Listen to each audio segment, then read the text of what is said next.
Saya mau bertanya dulu, ada hal yang menarik tadi disampaikan, kita tidak menggunakan wasit VAR. VAR itu Video Assistant Referee. Jadi wasit video yang mengatur untuk melihat apakah ada pelanggaran atau tidak. Jadi wasit ini ada di, mungkin ada banyak yang belum paham juga. Jadi wasit ini bukan berada di lapangan, tapi berada di sebuah control room, ruang kendali. Dan situ dilihat bahwa apakah ada pelanggaran atau tidak. Dan ketika ada pelanggaran maka seperti yang kita lihat di tayangan televisi diulang-ulang terus tuh beberapa kali supaya lihat dan jelas. Dan itu kemudian menjadi dasar bagi wasit yang berada di lapangan untuk mengambil tindakan atau hukuman atau apapun itu. Gitu ya Mas Doel dan Bung Sabto. Tapi saya yang tanya dulu sebelum ke Bung Arya. Kenapa di Indonesia nggak ada? Sampai hari ini.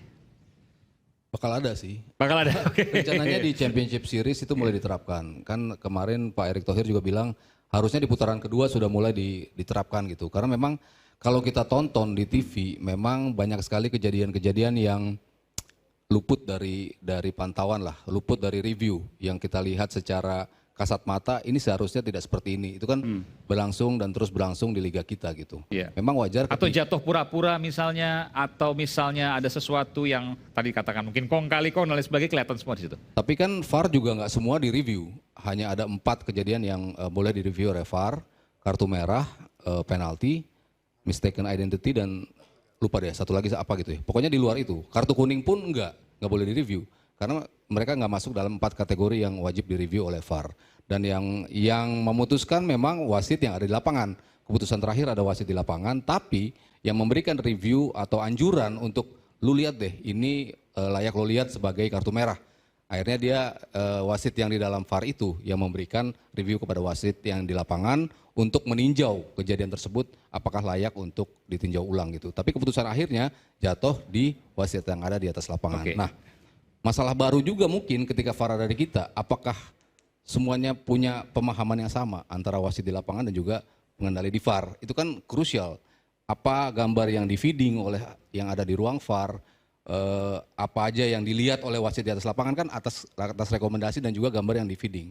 Kalau kemarin ngelihat pertandingan di Piala Asia di kejadian melawan Uzbekistan, terutama lawan Uzbekistan ya. Kalau yang kita lihat yang gambar yang di feeding itu seolah-olah memang membuat kita merasa atau posisinya lemah di Indonesianya.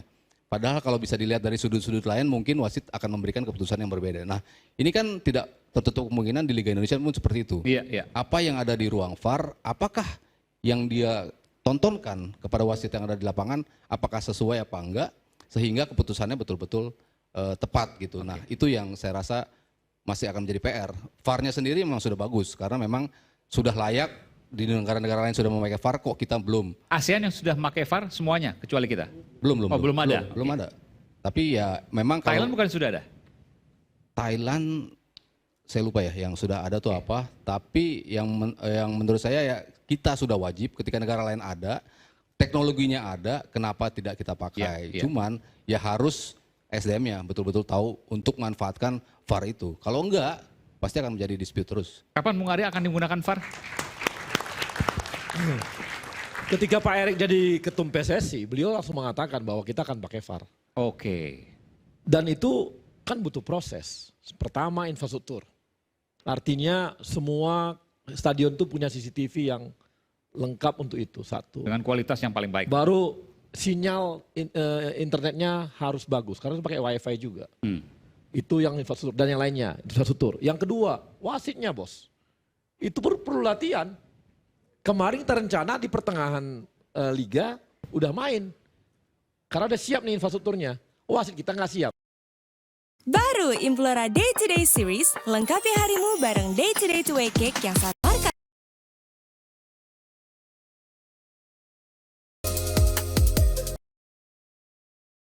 Berikan pelatihan kepada pemain-pemain. Jadi klub-klub yang main di series kayak Persib dan lain-lain itu dikasih pelatihan untuk VAR.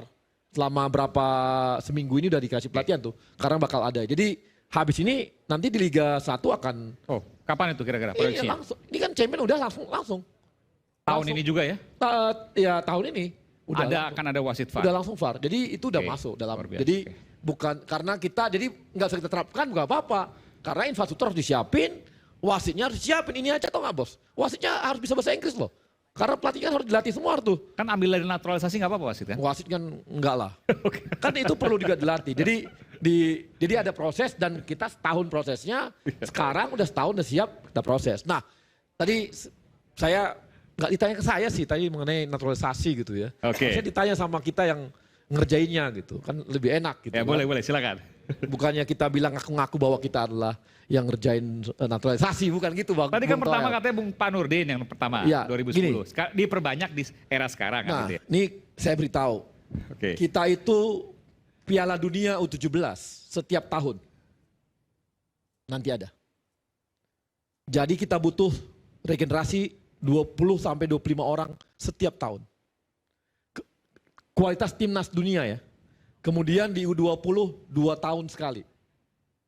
Kemudian kita masuk ke senior yang 4 tahun sekali. Total pemain timnas yang kita butuhkan dari U17 sampai senior 120 sampai 150 orang. Kualitas yang jangan sampai seperti kata Bang Effendi Gojil tadi bahwa nggak ada orang langsung panik. Itu satu. Yang kedua, lihatlah kita. Pemain timnas kita senior rata-rata usia sekarang itu 23, sekian. Artinya kita nggak punya senior bos. Kita nggak punya senior nih. Karena rata-rata 23. U23 sekarang rata-rata 20. Marcelino tuh 19 baru. Udah main ini U23. Oke. Oh yang main sekarang ini rata-rata 20. 20. Artinya memang kita punya gap pemain, kurang pemain. Timnas kita kurang pemain. Makanya saya tanya, sampai kapan naturalisasi? Ya ini kita kurang pemain, ngambil di mana saya? Kami PSSI ngambil di mana pemainnya untuk kaliber seperti itu. Supaya kita bisa memenuhi ini. Dicari dari Papua, dicari dari Medan, dicari dari mana. Saya jujur, sekarang ini saya pegang kebetulan PLT Asprof Sumut. Saya sama PLT Sumut. Kami bikin tes untuk U20 yang daftar 400 orang pemain. Tahu terpilih berapa? 1. Dari berapa daerah itu? Sumatera Utara. Hanya dari Sumatera Utara? Dari Aceh diambil dari sekitarnya. Oh, oke. 400 yang ikut tes cuma 1 dapatnya. Kemudian untuk U17, U16 yang sekarang dipegang sama coach apa? Nova. Itu yang daftar 770 orang. Tak ada yang lolos. Gak ada yang lolos? Gak ada. Jadi dari mana saya cari pemain? Coba lagi nih, ayo kita diskusi sama-sama semua pelaku bola. Dari mana saya cari pemain? Itu Apa bang? SSB-nya sekolah Enggak, sebentar bang. Dari mana kita cari? Dari mana Pak Ketum Erick Thohir itu nyari? Mana Pak Erick nyari di mana, nyari di mana? Semua pelatihnya yang nyari. Enggak dapat Bang Effendi. kalau dibalik seperti yang tadi, akselerasinya kapan untuk itu? Sebentar bang. Ya kan? Iya. Kan ini kita bicara akibat nih. Iya. Pembinaan akselerasi. SSB-nya nggak Iya, benar iya. itu. Akselerasi di kompetisi Iya, iya. sama pembangunan atau Nah, pembinaan usia muda. Iya, iya. Makanya belum selesai. Belum Apa selesai. yang sudah Aku dilakukan belum itu selesai loh. nih. Kalau dibalik nih, kalau Iya, iya. dibalik. Iya, tunggu dulu nih. Iya. Biar aku selesai. Tapi begini Bu Haryaya, Hah? kalau melihat pemain-pemain sekarang, menurut saya regenerasi berjalan bagus. Buktinya under 20, 23 itu umur 20. Oke, gitu. nanti Pak Kemudian Nurdin. yang senior Nanti Pak Nurdin, itu iya. 23. Itu bukan alasan untuk mencari pemain seperti itu. Kompetisi tetap menjadi andalan untuk rekrut pemain. Sebentar. Saya belum selesai. Ini soal seleksi, silakan. Belum selesai. Jadi kita nggak punya pemain sekaliber usia 28 yang harusnya jadi kakaknya mereka yang dewasa. Nggak ada. Kok nggak ada? Kemana semua itu? Nggak ada level itu. Kalah dia sama yang bawa-bawa ini. Nah, jadi inilah kondisi yang terjadi dengan kita saat ini. Pemain kita nggak ada. Kita cari pemain. Sementara tuntutan kita, timnas kita harus juara. Rakyat Indonesia itu minta juara. Kalau kita benahi liganya butuh 6 tahun bos. Kalau lu mau semifinal kayak Olimpiade sekarang butuh 6 tahun lagi baru mau. Dan mustahil dengan menggunakan hanya Indonesia saja. Sebentar, belum selesai. Saya nggak mau kesana Rinya. Artinya mau nggak mau kita cari nih pemain-pemain dari seluruh Indonesia dikumpulkan nggak cukup. Karena kita butuh 150 pemain. Pak Erik lihat gak cukup nih 150 pemain. Di mana nyarinya? FIFA memberikan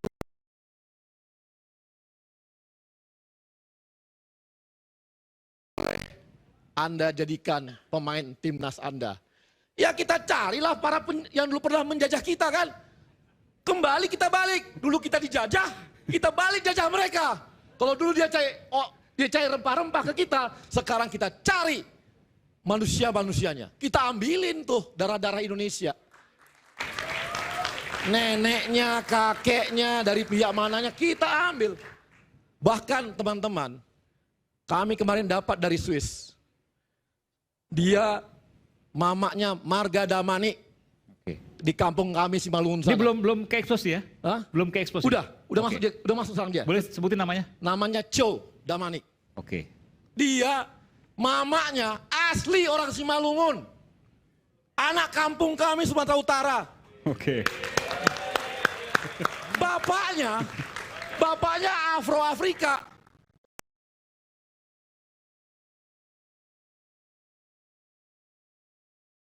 Kau kan naturalisasi, kau bukan orang Indonesia. Gila, mamanya. Nanti siapa sih yang belum mau menikah sama orang bule, tiba-tiba anaknya mau jadi orang Indonesia gak dikasih? Boleh dong. Jadi itu sah. Mereka punya darah. Jadi kita cari juga dari berbagai untuk memenuhi kebutuhan kita. Nah, itu satu sisi. Apakah cukup? Enggak cukup.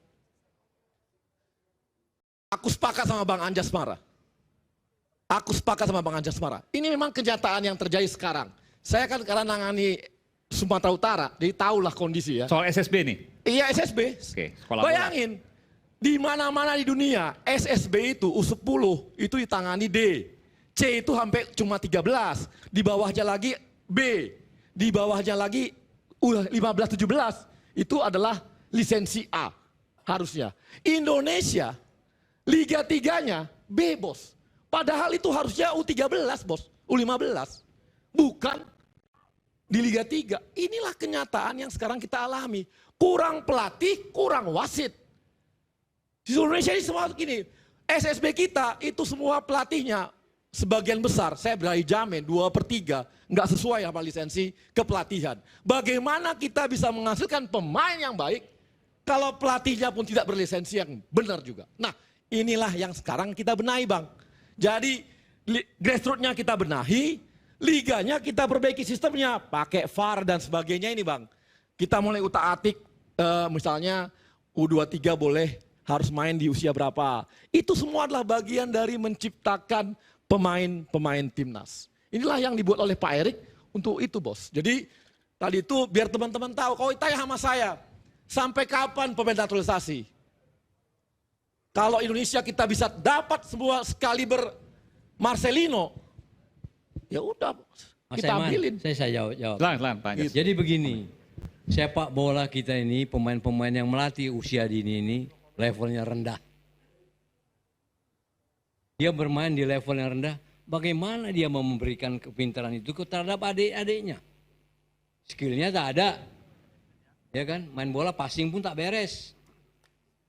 Ini pentingnya otak itu. Makanya saya bilang ini mesti ditatar yang baik-baik.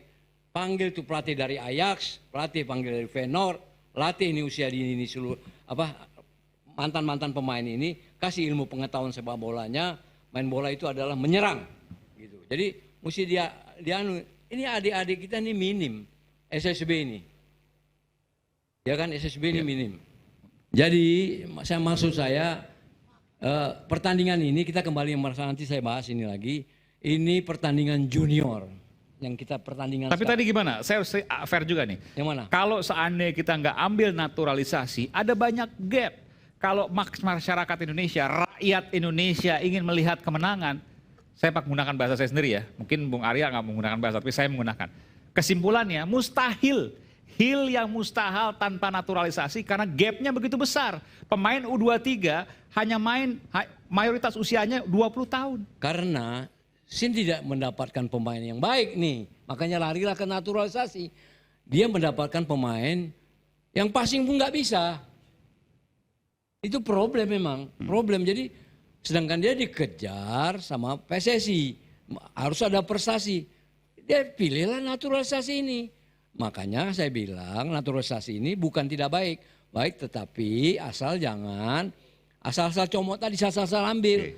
Kita mau supaya kita ini berjaya dulunya 50 tahun yang lalu. Kami yang mengajarin Jepang, Korea itu main bola. Jepang di bawah kita Om Anjas. Iya. Jepang di bawah kita Jepang dulu. di bawah kita. Kami Tahun ngajarin 70-an itu. Tahun 70-an. Adik-adik saya kasih tahu. Oke. Kita main sama Manchester United 0-0. Om Anjas tuh ikut main. Saya main. Oke. Manchester United. Manchester. Kita main sama Juventus Italia 0-0. 0-0, luar biasa. Kita main sama Benfica 1-0 kita kalah. Eusebio main. Kita main sama Uruguay World Cup tahun 74. Kami libas di GBK. Saya bikin gol sama Waskito. Berapa skornya waktu itu? Pasti ingat berapa skornya? 2-1. 2-1 2-1. untuk Indonesia lawan Uruguay. Saya bikin gol sama Waskito. Kita main sama Ajax, kita main sama IDN PDNT, Mario Kempes. Main sama River Plate, main sama Boca Junior, Rosario Central, Sao Paulo. Semua tim di dunia kalau mau pramusim datang harus ketemu kita. Artinya kalau dilihat seperti itu 70-an, 60-an seperti itu sekarang menurun dong. Sekarang ini Atau mereka yang naik? di bawah kami setelah kami habis, ini PSSI terjun ke jurang sana. Inilah yang dapat SSB ini. Saya programnya Pak Nurin Halid itu ada yang namanya Primavera ke Italia, terus ada yang ke Brazil sekolahnya, itu Bambang Nurdiansa SES. Sekolah 3 bulan pulang-pulang, legenda.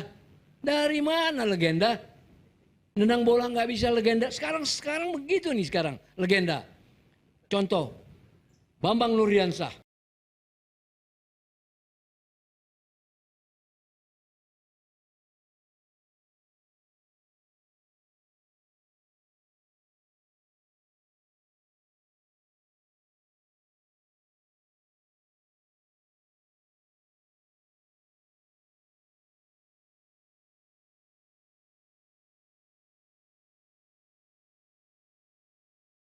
Contohnya nih, contoh. Main sama Argentina. Kalah 5-0. Maradona bikin gol 4. Bambang Pamungkas main sama Chelsea. Kalah 8-1. Sama terus Uruguay. Cavani sama Suarez 7-1. Sama apa nih? Sama Australia kalah 5-0. Jadi memang pemain-pemain adik-adik kita ini seperti Arya bilang tadi, mau cari dari mana itu memang betul. PSSI itu susah cari pemain karena pemain-pemain yang ngelatih ini levelnya rendah. Nah, Maksudnya pelatihnya? Yang kan harus diajarin. Jadi gini, main bola itu harus diajarin, diperagakan ini bahwa kakinya tidak boleh mapak. Karena mapak itu memperlambat kayak bebek, mesti kakinya jinjit, itu eksplosif. Mesti diajarin seperti anak TK. Jadi maksudnya Om Anjas ini yang bermasalah itu pelatih-pelatih kita. Pelatih-pelatih kita. Pelatih-pelatih kita. Jadi sulit lah kawan ini. Seperti apa pelatih kita seharusnya kita akan kembali saat lagi tetaplah bersama kami Rakyat Bersuara.